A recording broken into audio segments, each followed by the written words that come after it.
الحمد لله نحمده ونستعينه ونستغفره ونؤمن به ونتوكل عليه ونعوذ بالله من شرور أنفسنا ومن سيئات أعمالنا من يهده الله فلا مضل له ومن يضلله فلا هادي له ونشهد أن لا إله إلا الله وحده لا شريك له ونشهد أن سيدنا وسندنا وحبيبنا وطبيب قلوبنا ومولانا محمد أرسله بالحق بشيرا ونذيرا وداعيا إلى الله بإذنه وسراجا وقمرا منيرا أما بعد فقد قال الله تبارك وتعالى في كلامه المجيد وفرقانه الحميد أعوذ بالله من الشيطان الرجيم بسم الله الرحمن الرحيم يا أيها الذين آمنوا توبوا إلى الله توبة نصوحا وقال تعالى وتوبوا إلى الله جميعا أيها المؤمنون لعلكم تفلحون صدق الله مولانا العظيم قال رسول الله صلى الله عليه وسلم التائب من الذنب كمن لا ذنب له إن الله وملائكته يصلون على النبي يا أيها الذين آمنوا صلوا عليه وسلموا تسليما সবাই মনে মনে অন্তরে অন্তঃস্থল থেকে দরুদ ইব্রাহিম পাঠ করি اللهم صل على محمد وعلى آل محمد كما صليت على إبراهيم وعلى آل إبراهيم إنك حميد مجيد اللهم بارك على محمد وعلى آل محمد كما باركت على إبراهيم وعلى آل إبراهيم إنك حميد مجيد محمد أشرف العرب والعجم محمد أشرف العرب والعجم محمد خير من يمشي على قدمي بلغ العلا بكماله كشف الدجى بجماله حسنت جميع خصاله صلوا عليه وآله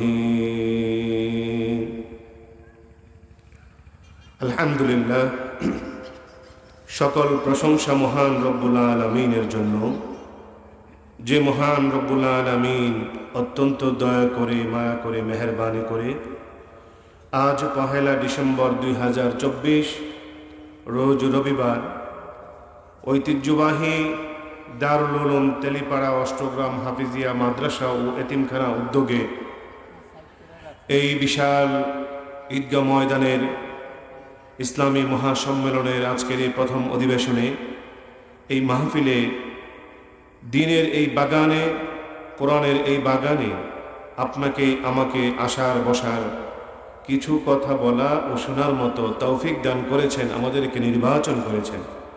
এজন্য আসুন আমরা অন্তরের অন্তঃস্থল থেকে শুকরিয়া আদায় করি, আলহামদুলিল্লাহ।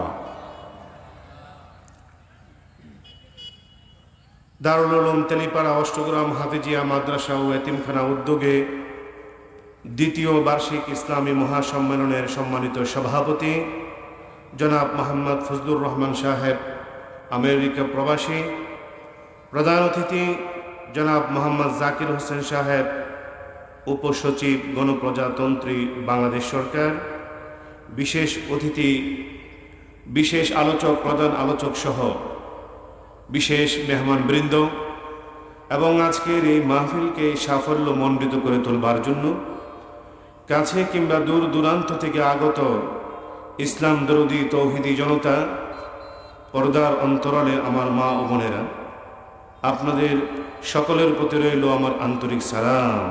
আসসালামু আলাইকুম ওয়া রাহমাতুল্লাহি ওয়া বারাকাতুহু। আমি ধন্যবাদ জানাই এলাকার ওই সকল মুরব্বিয়ানে কেরামদেরকে, ওই সকল যুবকদেরকে যারা দিন রাত মেহনত করে দিনের কথা, কোরআনের কথা, ইসলামের কথা মানুষকে সুন্দরভাবে শোনাবার জন্য চমৎকার এই আয়োজনের সুন্দর ব্যবস্থাপনা করেছেন।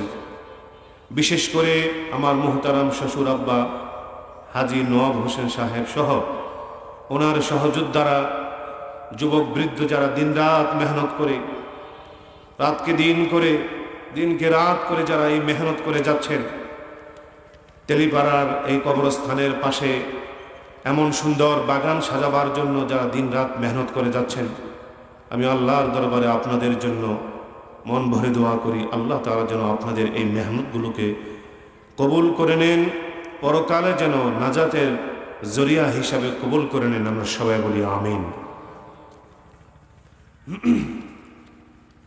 সম্মানিত উপস্থিতি ও দর্শক শ্রোতা মণ্ডলী, আজ আমি অত্যন্ত গুরুত্বপূর্ণ একটি বিষয় নিয়ে আলোচনা করব। এমন একটি বিষয় নিয়ে আলোচনা করব যে বিষয়টির গুরুত্ব বোঝাবার জন্য আল্লাহ সুবহানাহু ওয়া তাআলা পবিত্র কোরআনুল কারীমে বারবার তাগিদ করেছেন, অসংখ্য হাদিসের মাধ্যমে যে বিষয়টির গুরুত্ব বারবার গুরুত্বারোপ করা হয়েছে, এমন একটি বিষয় নিয়ে আমার আজকের আলোচনা।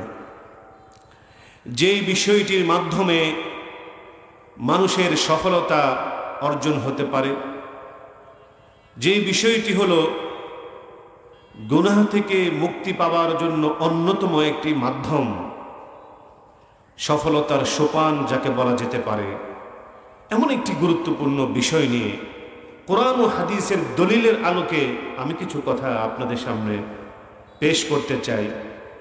গুরুত্বপূর্ণ এই আলোচনাটুকু আপনারা কি মনোযোগ দিয়ে শুনতে প্রস্তুত আছেন ইনশাআল্লাহ? আল্লাহ রাব্বুল আলামিন আমাদেরকে আলোচনাটুকু মনোযোগ দিয়ে আমলের নিয়তে শুনবার তৌফিক দান করুন, আমিন।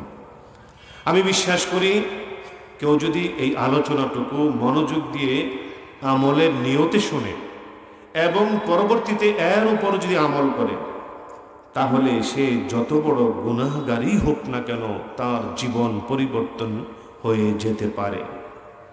এমন একটি গুরুত্বপূর্ণ বিষয়, আর সেই বিষয়টির নাম হলো তাওবা। বিষয়টির নাম কি বলেন দেখি? তাওবা। যারা পিছনে বসে আছেন মুরব্বী বাবাজিরা, জানি না আপনারা রাগ করে আছেন কিনা যে ওয়াজ শুনতে আসছি, শুনবো, কাছে গিয়ে দেখবো না। কাছে আসার মধ্যেই তো ভালো লাগা, যখন দেখবেন কায়া বাড়বে তখন মায়া। এজন্য কাছে কাছে এসে ঘন ঘন হয়ে বসুন, ইনশাআল্লাহ আশা করি আপনাদের ভালো লাগবে। যদি প্রশ্ন করা হয় আল্লাহ সুবহানাহু ওয়া তাআলা আমাদেরকে এই পৃথিবীতে কেন সৃষ্টি করেছেন, এর উত্তর কি? এর উত্তর হলো আল্লাহ সুবহানাহু ওয়া তাআলা পবিত্র কোরআনুল কারীমে ২৭ নম্বর পারা ২ নম্বর পৃষ্ঠায় সূরাতুজ জারিয়াতের ৫৬ নং আয়াতে তিনি বিষয়টি আমাদেরকে জানিয়েছেন। সেখানে তিনি বলেন, ওয়ামা খালাকতুল জিন্না ওয়াল ইনসা ইল্লা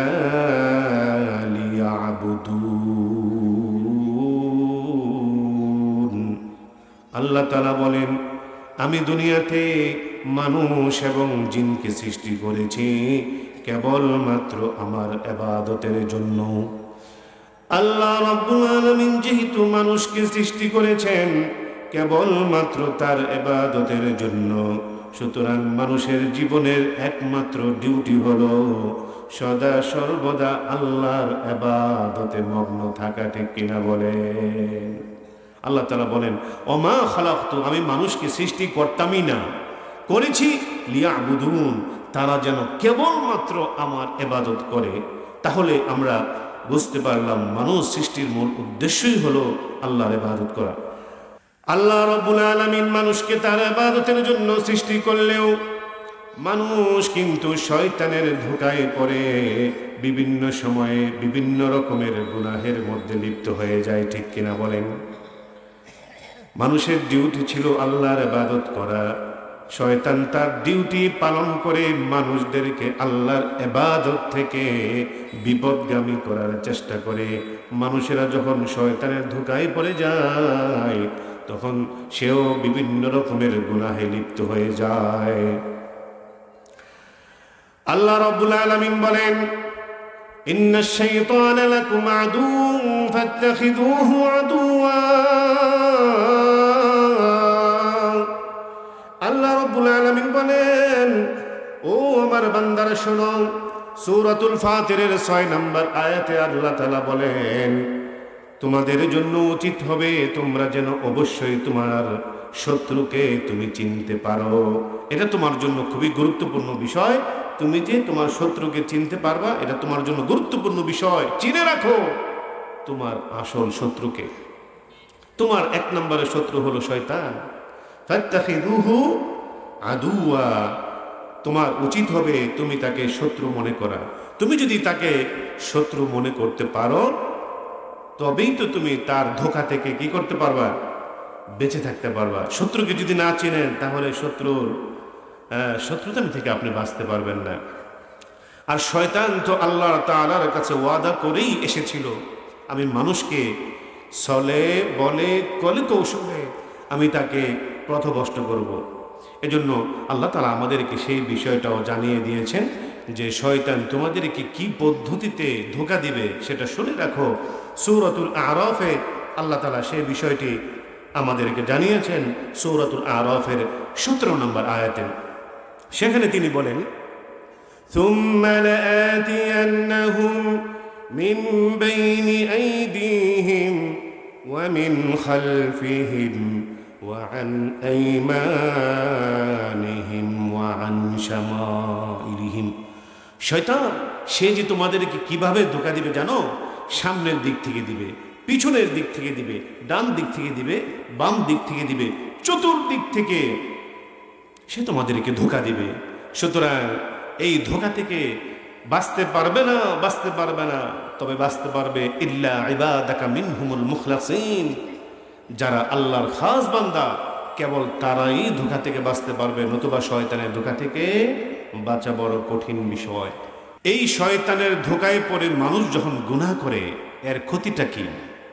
দুনিয়াতে তো এর একটা প্রভাব আছেই, পরকালেও এর কঠিন প্রভাব রয়েছে। এর দুনিয়াতে যখন কেউ অন্যায় করে, জেনা করে, ব্যভিচার করে, চুরি করে, বাটপারি করে, বিভিন্ন রকমের দুর্নীতি করে, ঘুষ খায়, মদ খায়, তখন এই গুনাহের কিন্তু একটা প্রভাব আছে। কেউ যদি মদ খায় সে মাতাল হয়ে কি করবে এটা সে জানে না। কেউ যদি ঘুষ খায়, দুর্নীতি করে, তাহলে যার উপরে করা হলো সে ক্ষতিগ্রস্ত হলো। তাহলে দুনিয়াতে বোঝা গেল গুনাহের একটা প্রভাব আছে এবং পরকালে তো আছে, সেটা আমরা শুনি, জানি, দেখি না, কিন্তু দুনিয়াটা আমরা দেখি। আল্লাহ সুবহানাহু ওয়া তাআলা এই বিষয়টি আমাদেরকে সূরাতুন নিসার 111 নম্বর আয়াতে তিনি আমাদেরকে জানিয়েছেন, ওয়ামান ইয়াকসিব ইসমান ফাইন্নামা ইয়াকসিবুহু আলা নাফসি।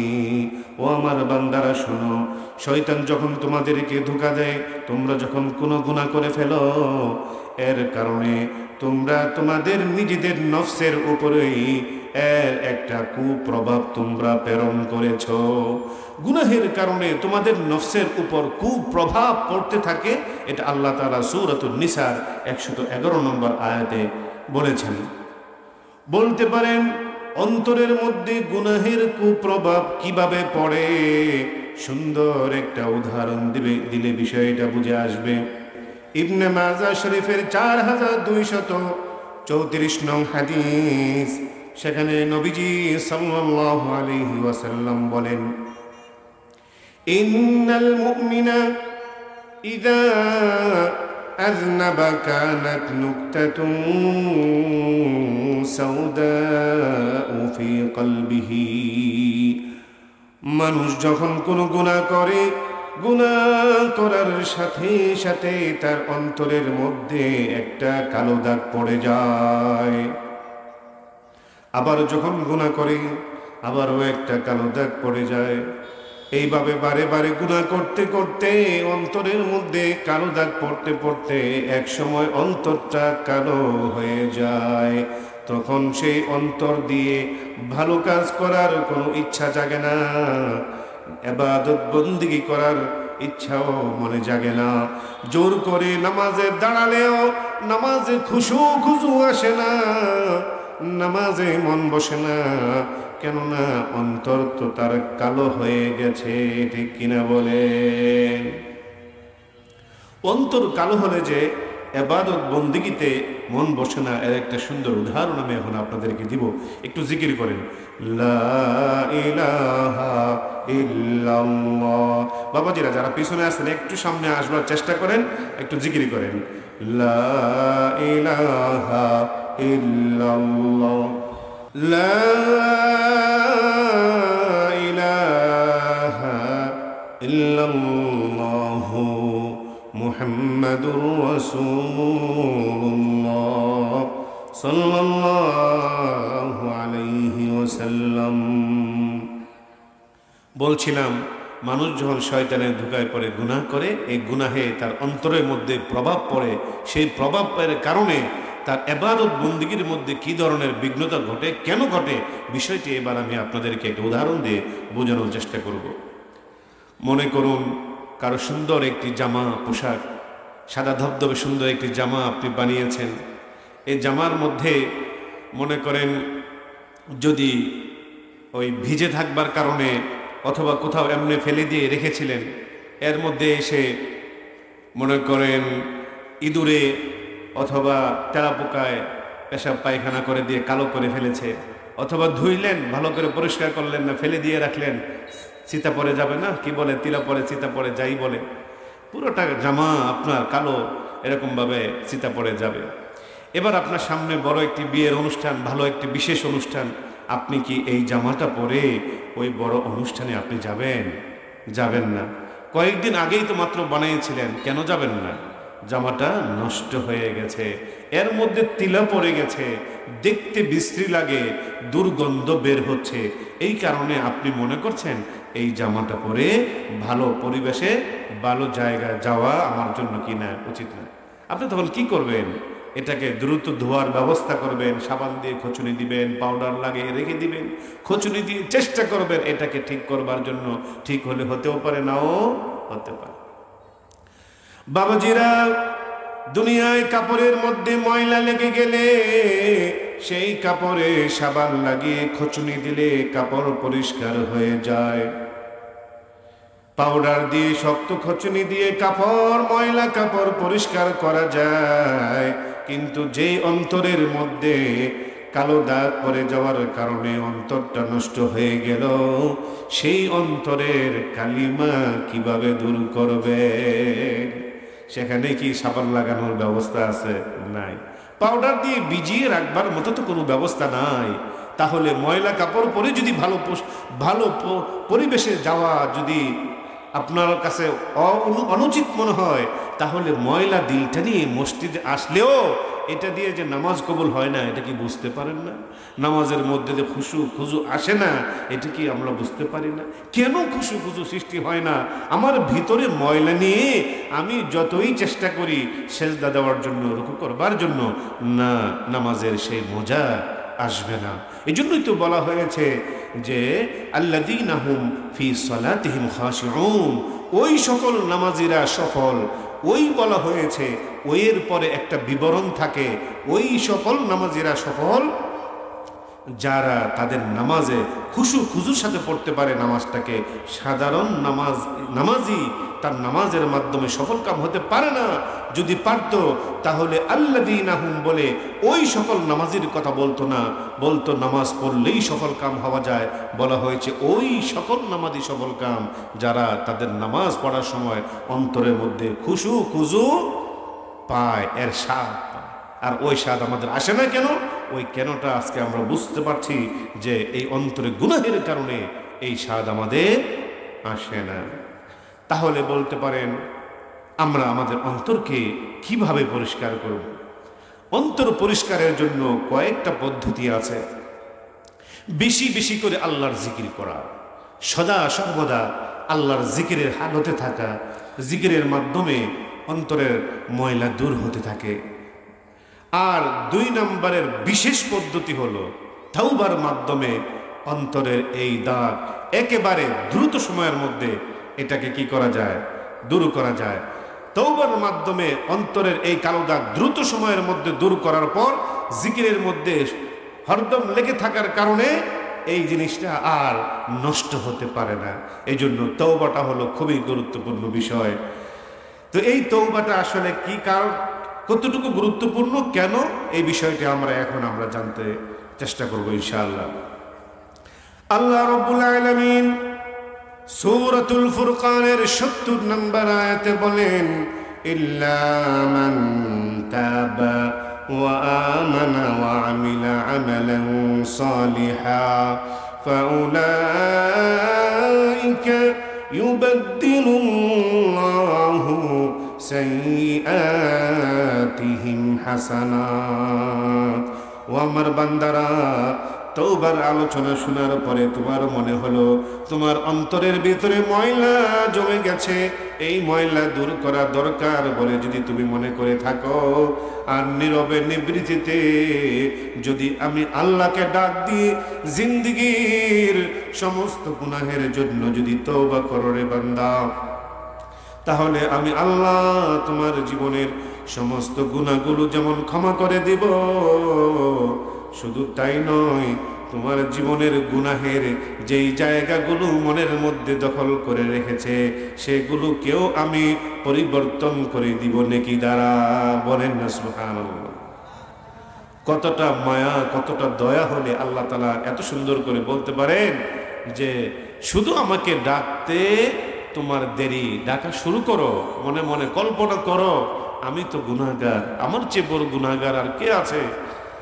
এই চিন্তাটা মনের মধ্যে জাগ্রত করে জীবনের সমস্ত গুনাহের কথা স্মরণ করে আগামীতে আর করব না, এমন একটা চিন্তা চেতনা নিয়ে মনে মনে আল্লাহর কাছে ডাক দেন, তওবা এমনিতেই হয়ে যাবে। এটা কেউ আপনার হাতে ধরায়া তওবা করাইয়া দেওয়ার মতো কোনো বিষয় না, তওবা করানোর বিষয় না, তওবা হলো করার বিষয়। ঠিক কিনা বলেন? আপনাকে মুখে মুখে বলল এই শব্দটা জপেন, আপনি বুঝলেন না এটা কি জপলেন, আপনার কি ফায়দা হবে? তওবার জন্য অন্যতম শর্ত হলো অনুতপ্ত হওয়া, অনুশোচনা মনের মধ্যে জাগ্রত হওয়া। এই জন্য অনুশোচনা মনের মধ্যে জাগ্রত করতে থাকুন আর আল্লাহকে মনে মনে ডাকতে থাকুন। কার মরণ কখন চলে আসে আমরা কেউ কিন্তু জানি না। সেদিন দেখলাম একজন আলোচক এমনইভাবে সুন্দর কোনো একটি বিষয় নিয়ে আলোচনা করে ও আখিরু দাওয়ানা আনিল হামদুলিল্লাহ বলে স্টেজ থেকে বের হচ্ছেন, এখানেই পড়ে গেছে। ও আখিরু দাওয়ানা বলে শেষ করে যেতে পারেন নাই। বক্তা জানে না তার মরণ কখন আসবে, খতিব জানে না তার খুতবাটা শেষ করতে পারবে কিনা। আপনি আমি কেমনে জানি আমার মরণ আর কতদিন পর আসবে? তাহলে আর কেন বিলম্ব? আর বিলম্ব নয়। নবী করিম সাল্লাল্লাহু আলাইহি ওয়াসাল্লাম কি বলেন জানেন? বুখারী শরীফের 5832 নম্বর হাদিস, নবীজি বলেন, ওয়াল্লাহি ইন্নী লা আস্তাগফিরুল্লাহ ওয়া আতুবু ইলাইহি ফিল ইয়াউমি আকসারু মিন 70 মাররা। আমি আল্লাহর কসম করে বলছি, নবীজি আল্লাহর কসম করে বলতেছেন। আচ্ছা, নবীজি কি মিথ্যা কথা বলবে? বলবে না। তারপরে আল্লাহর কসম করছে, এই কথা কেন বলা দরকার লাগে?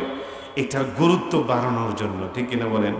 আল্লাহর কসম করে বলছে, নবীজি বলেন আমি দৈনিক 70 বারের চেয়েও বেশি তওবা ইস্তেগফার করি। বলেন না সুবহানাল্লাহ। শুধু তাই নয়, মুসলিম শরীফের 4871 নম্বর হাদিস, নবীজি সাল্লাল্লাহু আলাইহি ওয়াসাল্লাম সেখানে বলেন, ফাইন্নী আতুবু ফিল ইয়াউমি মিআতা মাররা। আমি দৈনিক 100 বারের চেয়েও বেশি আমি তওবা করি। সুবহানাল্লাহ। নবীজির মতো নিষ্পাপ মানুষ, যার জীবনে কোনো গুনাহ নাই, গুনাহের কোনো সম্ভাবনাও নাই, তিনি যদি দৈনিক 70 বার 100 বার তওবা ইস্তেগফার করতে পারে রে মানুষ, তাহলে আমরা গুনাহগার হয়ে আমাদের জন্য দৈনিক আরো কত বেশি পরিমাণে তওবা ইস্তেগফার করা দরকার, চিন্তার দরকার আসেনি। লা ইলাহা ইল্লাল্লাহ, লা ইলাহা ইল্লাল্লাহ, লা ইলাহা ইল্লাল্লাহ। জিকির করেন, লা ইলাহা ইল্লাল্লাহ।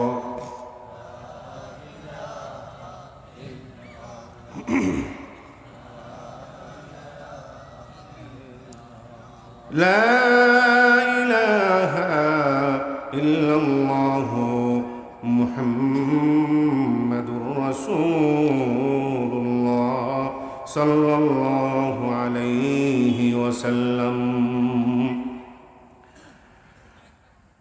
আল্লাহ সুবহানাহু ওয়া তাআলা তিনি মানুষকে অনেক বেশি আশা জাগাচ্ছেন। তিনি বলতেছেন, ও আমার বান্দারা, মনে মনে ভাবতে পারো তুমি অনেক বেশি গুনাহ করে ফেলেছো, তোমার তওবা বুঝি কবুল হবে না, বেশি গুনাহ করে ফেলেছো, এরকমটা কি তুমি মনে করতেছো? তুমি কত আর গুনাহ করছো? নবীজি তার এক হাদিসের মধ্যে বলতেছেন, সে হাদিসটি হলো তিরমিজি শরীফের 3540 নম্বর হাদিস। নবীজি বলেন, ইয়া ইবনে আদম, ও আদমের সন্তানেরা শোনো, ইন্নাকা মা দাউতানি ওয়া রাজাউতানি গফারতু লাকা আলা মা কানা ফীকা ওয়ালা উবালি। ও আদমের সন্তানেরা, আল্লাহকে ডাকো, আল্লাহ তোমার গুনাহ ক্ষমা করবেন। তিনি যদি তোমার গুনাহটা ক্ষমা করেন তাহলে তাকে কারো কাছেই কৈফিয়ত দিতে হবে না। ঠিক কিনা বলেন? আল্লাহ তাআলা বলে, আমি তোমার গুনাহ যদি ক্ষমা করি, আমারে কি কেউ ওর কাছে কইতে হইব নি যে হ্যার গুনাহটা ক্ষমা করলেন কেরে? ফেরেশতা এসে জিজ্ঞেস করবো না যে এত গুনাহ করছে, আপনি তার গুনাহটাও ক্ষমা করে দিলেন? এরকমের প্রশ্ন কিন্তু কেউ আমাকে করবে না। সুতরাং আমার কাছে তুমি ক্ষমা চাও। আরেকটা উদাহরণ দিয়ে তিনি বলেন, ইয়া ইবনে আদম লাউ বালাগাত যুনুবুকা আনানাস সামা, ও আদমের সন্তানেরা, তোমার গুনাহের পরিমাণ কতটা বেশি হয়েছে। গুনাহ হতে হতে গুনাহের স্তর লেয়ার পড়তে পড়তে এতটা উচ্চতা কি চলে গেছে, ওই আকাশের সীমানা পর্যন্ত কি তোমার গুনাহ চলে গেছে নাকি? আরে কি সুন্দর আশা আমাদেরকে দিচ্ছে। কি গুনাহ করছো, কত গুনাহ করছো? গুনাহ করতে করতে গুনাহের স্তরটা কি ওই আকাশকে ছুঁয়ে ফেলেছে? এত বেশি গুনাহ করে ফেলেছো। আনানাস সামা, আকাশের প্রান্ত সীমাকে তোমার গুনাহ ছুঁয়ে ফেলেছে। এতটাও যদি হয়ে থাকে, তুম্মাস্তাগফারতুনি, এরপরও যদি আমার কাছে তুমি ক্ষমা চাও, গফারতু লাকা ওয়ালা উবালি, এরপরেও আমি তোমার গুনাহ ক্ষমা করতে পারি, আমি কারো পরোয়াই করি না।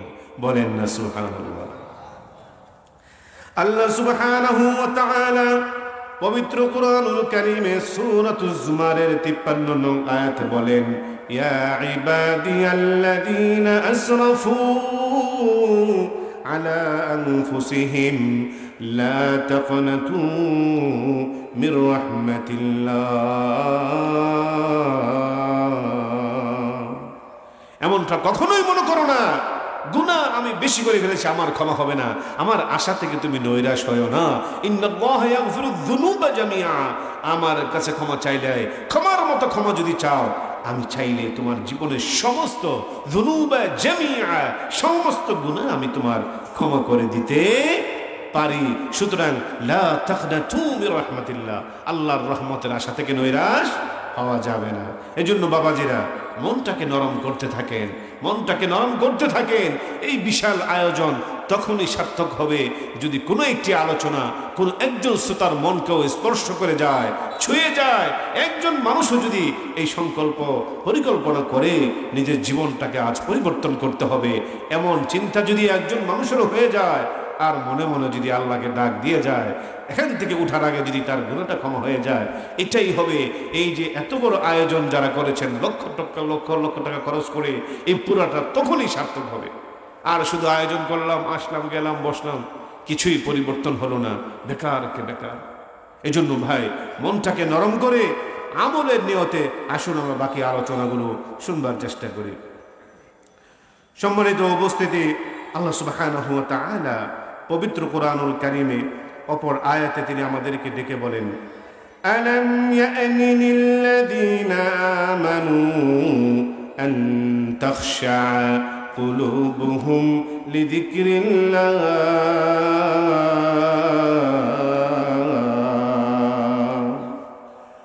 সূরাতুল হাদীদের 16 নম্বর আয়াত।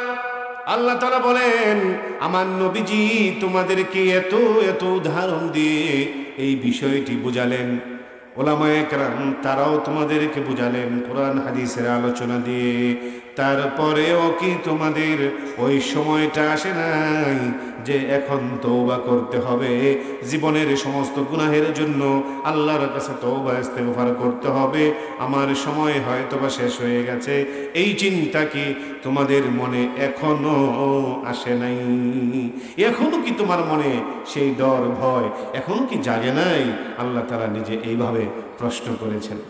এই তওবার যে বিষয়টি, এই বিষয়টি এটা কোনো মুখে মুখে তওবা করলাম এটা বলার দ্বারাই কিন্তু তওবা হয় না, বরং তওবা করার জন্য কয়েকটি বিষয় শর্ত রয়েছে। এই শর্তগুলো মেনে জেনে সেই অনুপাতে যদি আপনি তওবাগুলো করেন, তখন আপনার তওবাটা কবুলের সম্ভাবনা অনেক গুণে বেড়ে যায়। এই শর্তগুলোর মধ্য থেকে একটি বিশেষ শর্ত হলো যে অতীতের গুনাহের জন্য লজ্জিত হতে হবে, আগামীতে আর করব না একটা সংকল্প করতে হবে, এবং আল্লাহর যে হকগুলো রয়েছে এগুলো যদি আপনি নষ্ট করে থাকেন, ইবাদত বন্দেগী ইত্যাদি, তাহলে আল্লাহর কাছে তো আপনি তওবা করবেন, ইস্তেগফার করবেন। কিন্তু বিশেষ করে মানুষের কাছ থেকে যদি কোনো হক মেরে থাকেন, এই বিষয়টা তাকে ফিরিয়ে দেওয়ার আপনার সর্বোচ্চ চেষ্টা আপনার মধ্যে থাকতে হবে। আপনি মানুষের সম্পদ নষ্ট করলেন, হক মেরে খেলেন, আর শুধু মুখে মুখে তওবা করলেন, এই তওবা আপনার থেকে থাকবে ততক্ষণ পর্যন্ত যতক্ষণ পর্যন্ত আপনি সেটা পরিশোধ না করবেন। এজন্য আল্লাহ তাআলা বলেছেন তওবার মাধ্যমে সফলতা হয়, কুন তাওবাতান নাসুহা। আল্লাহ তাআলা সূরাতুত তাহরীমের মধ্যে, সূরাতুত তাহরীমের ৮ নং আয়াতে বলেন, ইয়া আইয়ুহাল্লাযীনা আমানু তুবু ইলাল্লাহি তাওবাতান নাসুহা। ও আমার বান্দারা, তওবা করো, এমন তওবা যে তওবাকে বলা হয় তাওবাতুন নাসুহা। বলতে পারেন তাওবাতুন নাসুহা এটা আবার কি? তাওবাতুন নাসুহা সম্পর্কে তাফসীরের কিতাবের মধ্যে প্রায় 20টির মতো মতামত রয়েছে। তার মধ্য থেকে একটি অতি চমৎকার মতামত আমি আপনাদেরকে তুলে ধরছি। কাকে তাওবাতুন নাসুহা বলা হয়? বলা হয়েছে আত-তাওবাতুন নাসুহ হিয়া আল্লাতী লা আউদাতু বা'দাহা কামা লা ইয়াউদুল লাবানু ইলা ad-দারা'। আমাদের সমাজে বাড়ি ঘরে গরু আছে, গরুতে দুধ দেয়, দুধ দহন করার বিষয়টা আমরা সবাই জানি কিনা বলেন?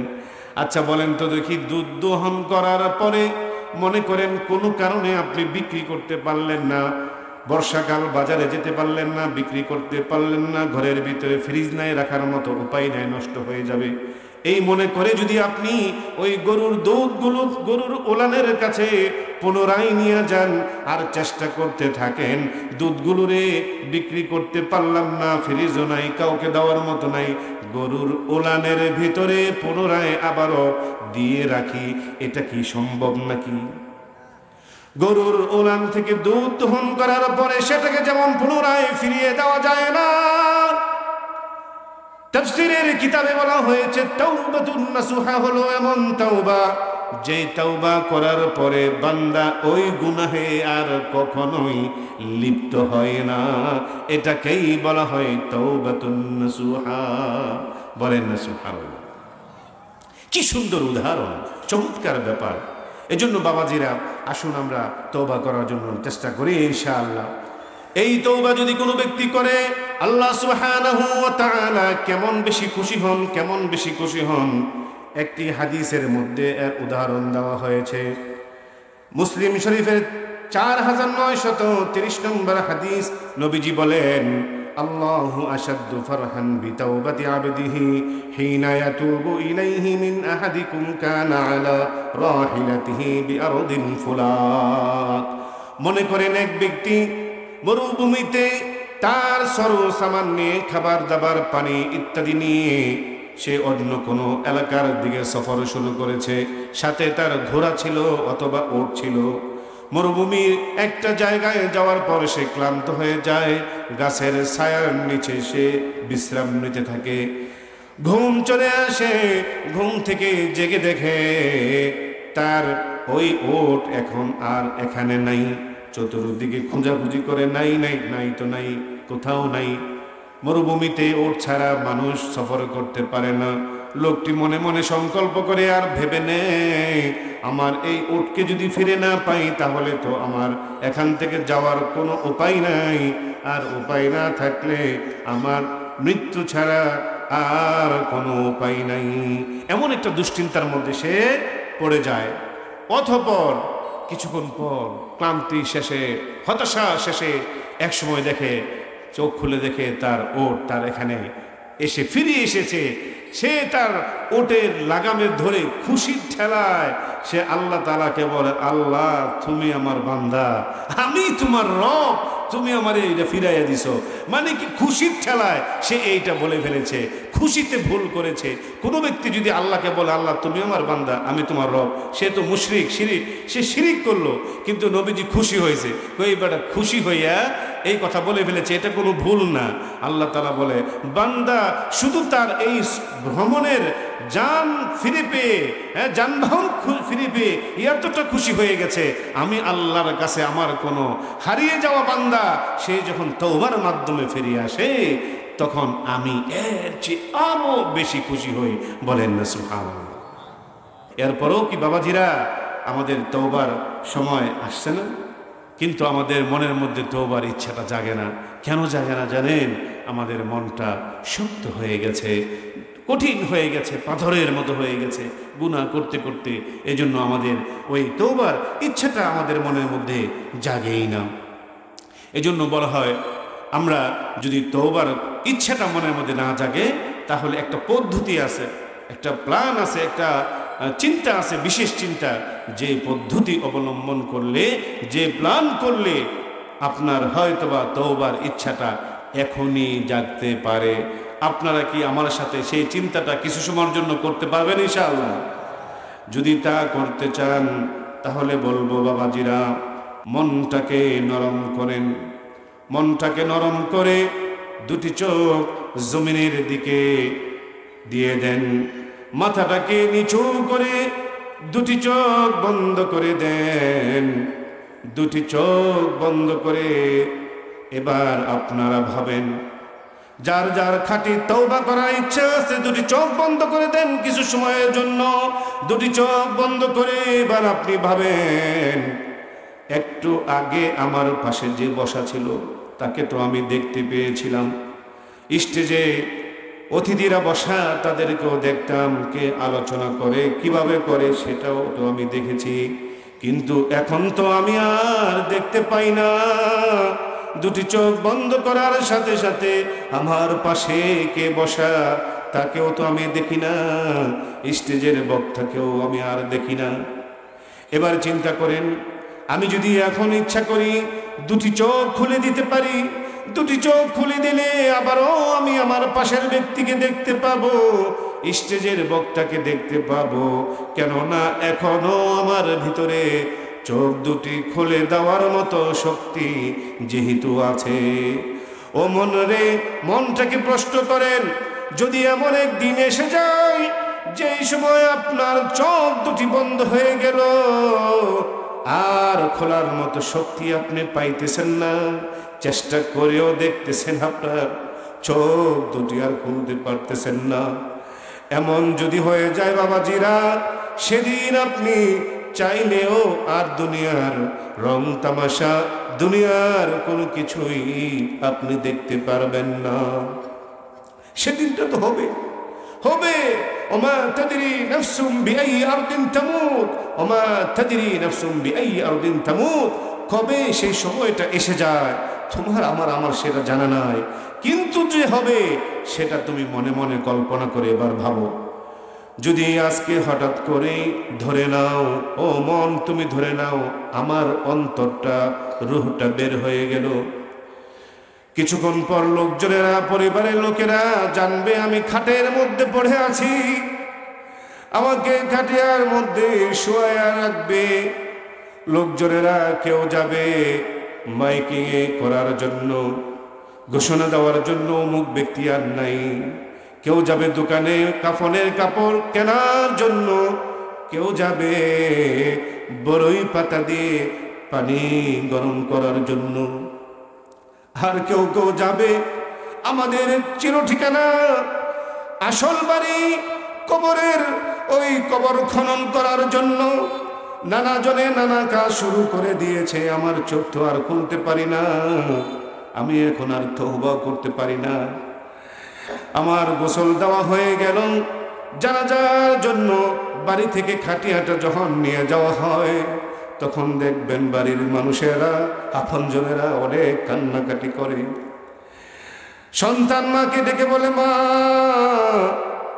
বাবারে সাদা কাপড় পরাইয়া মাথায় কোমরে পাওয়ে বান্দা বাবারে কোথায় লইয়া যায়, আমার বাবারে আর আমি কি দেখতে পারবো না, আমি কার কাছ থেকে টাকা পয়সা নিয়ে স্কুল মাদ্রাসায় যাব, বাজার থেকে আমার জন্য চকলেট মজার কে আনবে। এই ধরনের কথা যখন মাকে জিজ্ঞেস করবে, মা তার মুখে কাপড় গুজে দিয়ে ঢোকরে কেঁদে উঠবে, কোনো উত্তর দিতে পারবে না। জানাজার জন্য কোন ঈদগাহে নিয়ে যাওয়া হলো, আপনার জীবনের সমস্ত গুনাহের জন্য, সমস্ত অন্যায়ের জন্য আপনি আর কারো কাছে মাফ চাইতে পারলেন না।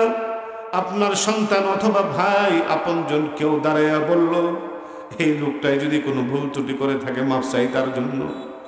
ওরে মন, আমার জীবনের অন্যায় গুনাহের জন্য কত জুলুম, কত অন্যায়, কত কিছু করেছি, এর জন্য মানুষের কাছে মাপটাও পর্যন্ত চেয়ে যেতে পারলাম না। আমার মানুষে চাইলো, আমার পুতে চাইলো, আমার ভাইয়ে চাইলো, আমি চাইতে পারলাম না। জানাজা শেষ হয়ে গেল, আপনার খাটিয়াটা সামনে কয়েকজনে এগিয়ে নিয়ে চলেছে, পিছনে শত শত মানুষ চলছে। ইতিমধ্যে অনেক মানুষ হয়তোবা জানাজার নামাজের পরে চলেও গেছে, আপনার কবর পর্যন্ত যায় নাই। যারা গিয়েছে তাদের মধ্য থেকে দু একজন কবরে নামলো। আপনার সন্তান যদি বড় থাকে সেও হয়তোবা নামবে। বাবাকে কোলে নিয়ে কবরে যখন নামাবে, বাবা তখন সন্তানের কোলে এত অল্প সময়ের জন্য উঠবে যেই সময়ের পরিমাণ আধা মিনিটের চেয়েও কম হয়। যে বাবা ছোটকালে সন্তানকে কতদিন কোলে কাছে নিয়ে পারল, ওই বাবা সন্তানের কোলে উঠলো এমন একদিন যেই দিন আর ফিরে আসার সময় নাই।